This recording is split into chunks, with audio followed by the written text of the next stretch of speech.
There's more to the promised land than the temple, of course. Isaiah predicts that Israel's millennial borders will encompass more land than they did previously. You have increased the nation, O Yahweh. You have increased the nation. You are glorified. You have expanded all the borders of the land. Isaiah 26, verse 15. This begs the question, expanded the borders from what? The safe answer is from what they were immediately before he expanded them. That is, whatever the Antichrist's vaunted peace treaty whittled them down to. My guess is the painfully thin UN Resolution 242 borders, or perhaps the even more anorexic Resolution 181 lines. The more provocative answer is the Israel of Isaiah's day.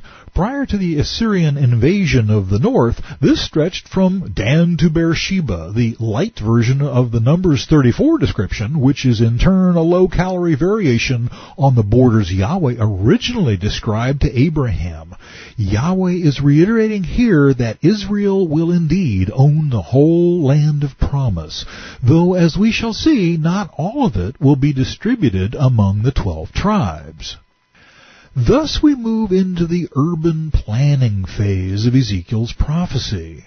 When you divide the land among the tribes of Israel, you must set aside a section of it for Yahweh as his holy portion. This piece of land will be 8 1/3 miles long. That's almost 9.5 miles if you're using a 24-inch cubit. And 6 2/3 miles wide. The entire area will be holy ground. A section of this land, measuring 875 feet by 875 feet, will be set aside for the temple. The temple compound is within a much larger district, over 55 square miles, dedicated to Yahweh. The King James Version's description of the temple area supplies the word reeds here, but the word is missing in the Hebrew text. Reeds would make the space 6 times as large, but we've already verified this dimension in earlier passages. And the context verifies that cubits, that's the Hebrew amah, are the unit of measure in view. An additional strip of land, 87.5 feet wide, is to be left empty all around it. If nothing else, this extra 50-cubit perimeter proves that the new temple won't be placed on the old Temple Mount. There's not enough room for it up there. Yahweh, of course, has no need or desire for real estate. He owns the whole universe, after all. So it should come as no surprise that his intention is to divide up the area he set aside for himself into neighborhoods for the priests and Levites, whom, you'll recall, have no inheritance in Israel other than Yahweh himself. Within the larger sacred area, measure out a portion of land 8 1/3 miles long and 3 1/3 miles wide. Within it, the sanctuary of the most holy place will be located. This area will be a holy land, set aside for the priests who minister to Yahweh in the sanctuary. They will use it for their homes, and my temple will be located within it. The strip of sacred land next to it, also 8 1/3 miles long and 3 1/3 miles wide, will be a living area for the Levites who work at the temple. It will be their possession and a place for their towns. Yahweh's land will be cut into 2 strips lengthwise. The temple compound will be within the priest's half, and Leviteville will be right next door. Adjacent to the larger sacred area will be a section of land 8 1/3 miles long and 1 2/3 miles wide. This will be set aside to be a city where anyone in Israel can come and live. Ezekiel 45, 1-6, NLT. If you're keeping score, you will have calculated that the entire area being discussed is a perfect square, 8 1/3 miles on each side. The priest's quarters will occupy the center section, with the temple compound in the center of the entire square. The strip open to everyone will be next to it, as will be the Levite territory, though which strip is north of it and which is south is not clear. This 70-square-mile area, in case you missed it, is the millennial Jerusalem, of which only 2 1/4 square miles is set aside for the living areas of non-Levites. Something tells me that this little patch will quickly become the most expensive real estate on earth, the domain of high-rises and embassies. In the interests of maintaining focus on the subject at hand, let's skip down to the middle of the 47th chapter of Ezekiel, where the discussion of the geography of Israel continues. This is what the sovereign Yahweh says. Follow these instructions for dividing the land for the 12 tribes of Israel. The tribe of Joseph will be given 2 shares of land. Otherwise, each tribe will receive an equal share. I swore that I would give this land to your ancestors, and it will now come to you as your inheritance. God does not forget those who serve him. This is reference to Genesis 48, where the faithful Joseph's 2 sons were adopted by his father Israel, effectively giving Joseph 2 tribes. In the conquest of Canaan, Levi, the tribe of Moses and Aaron, was given no territorial inheritance. They received Yahweh himself and a scattered collection of towns. So the land was still split up 12 ways, with Ephraim and Manasseh receiving Joseph's double portion. This arrangement still holds true in the millennium. The area being divided between these 12 tribes is now described. The northern border will run from the Mediterranean toward Hethlon, then on through Lebo-Hamath, or the entrance to Hamath, not to be confused with Hamath itself, which is some 50 miles north, to Zedad. Then will run to Beerothiah and Sibrium, which are on the border between Damascus and Hamath, and finally to Hazer Hatticon, on the border of Horan. So the northern border will run from the Mediterranean to Hazar Enan, on the border between Hamath to the north and Damascus to the south. Hamath and Damascus were not only city names, but also lent their names to entire districts. The border between them was located at approximately 34 degrees north latitude. The eastern border starts at a point between Haran and Damascus and runs southward along the Jordan River between Israel and Gilead, past the Dead Sea and as far south as Tamar. This will be the eastern border. The southern border will go west from Tamar to the waters of Meribah at Kadesh, and then follow the course of the brook of Egypt to the Mediterranean. This will be the southern border.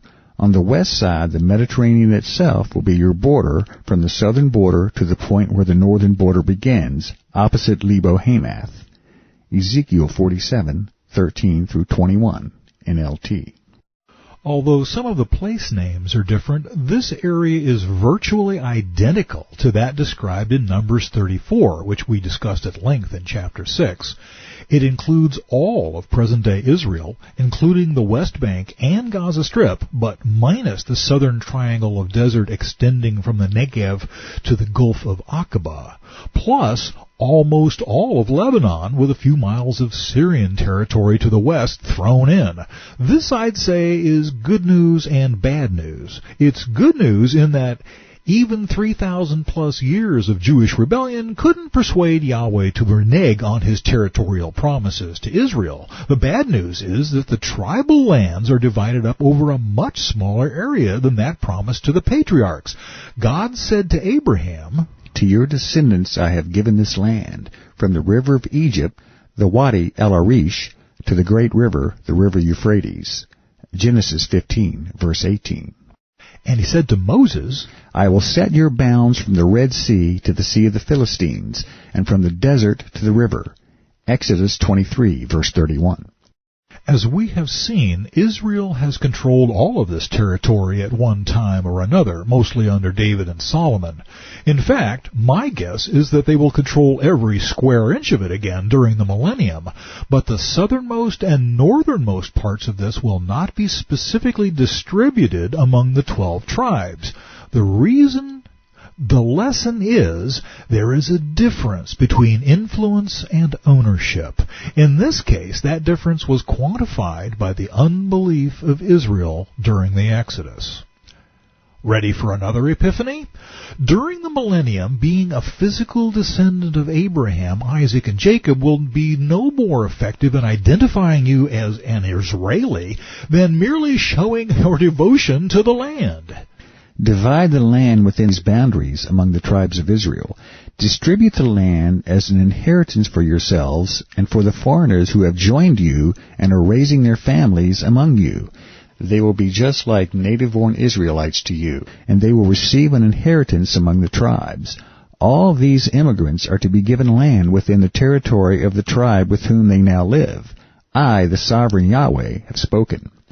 Ezekiel 47:21 through 23, NLT. There is a precedent for this in the person of Caleb, technically from Gentile Kenizzite, that's Edomite, stock, but joined to the tribe of Judah.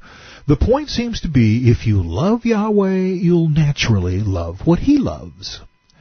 The division of territory between the 12 tribes looks only vaguely like it did when Joshua led the Israelite armies into the land for the first time. Ezekiel saw it this way.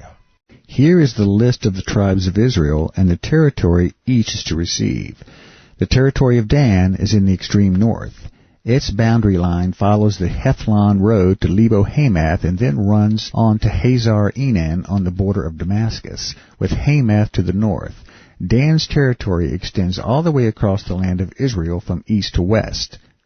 Dan, if you'll recall, thought its assigned location under Joshua on the northern edge of Philistine territory was too tough, so they abandoned their allocated plot and moved to where things looked easier, way up north. There they promptly forgot all about God's promises to fight for them and took up idol worship in a big way. What did it cost them? As we've seen, Dan will be the only tribe not represented among the 144,000 Jewish witnesses during the tribulation. But there's more. Yes, Dan is given a slice of the new Israel, but it's in the boonies. What did they give up for it? Only downtown Tel Aviv, destined to become a hunk of the millennium's most coveted real estate. I guess it doesn't pay to doubt Yahweh. The next few tribes follow roughly the same pattern of distribution they did under Joshua. The tribes that were farther north are still there. Asher's territory lies south of Dan's and also extends from east to west. Naphtali's land lies south of Asher's, also extending from east to west. Then comes Manasseh south of Naphtali, and its territory also extends from east to west. South of Manasseh is Ephraim, and then Reuben, and then Judah, all of whose boundaries extend from east to west. Each tribe gets a horizontal slice running all the way across the country. Considering the fact that north of the Sea of Galilee the border swerves east to encompass many miles of today's Syria, the tribes in the north, Dan, Asher, and Naphtali, come out fine in the square miles department. I'm assuming, with the majority of commentators, that the distance will be divided evenly from north to south, although we aren't specifically told. The waste, the thinnest portion of the land, extends from the Sea of Galilee south to Jerusalem's latitude near the northern tip of the Dead Sea. Since we've seen over and over again how Yahweh doesn't ever forget anything, I was curious as to the disposition of Reuben, Gad, and half of the tribe of Manasseh. These 2.5 tribes, if you'll recall, turned up their noses at inheritance within the land, opting to settle in lands east of the Jordan River Valley. Manasseh didn't get hit too badly, falling just north of the Sea of Galilee, taking minimal advantage of the Syrian bulge. Ephraim, just to their south, is gifted with Galilee, the jewel of the Levant. Ungrateful Reuben is next, following heir to the skinniest portion there is. And Gad, the last of the Transjordanian ingrates, they inherit the caboose, the far southern boondocks, the hottest, driest, most inhospitable section of the 12, although under the millennial reign of Yahshua even this will bloom like the rose. I think it's becoming clear, questioning Yahweh's plan for our lives can cost us.